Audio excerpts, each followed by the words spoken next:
First client in the freelancing world. Number 1. Leverage your network. Start by reaching out to friends, family, and colleagues who might need your services or know someone who does.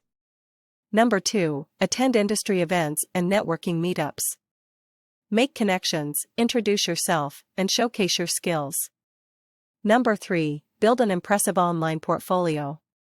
Showcasing your work on a professional website will not only attract potential clients, but also establish your credibility in the freelancing community. Number 4. Harness the power of social media.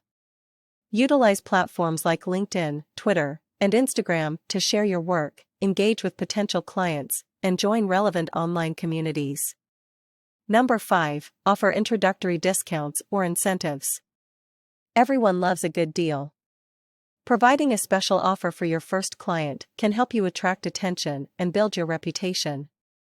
Remember, getting your first client might take some time, but with these 5 strategies, you're well on your way to freelancing success. Follow for more.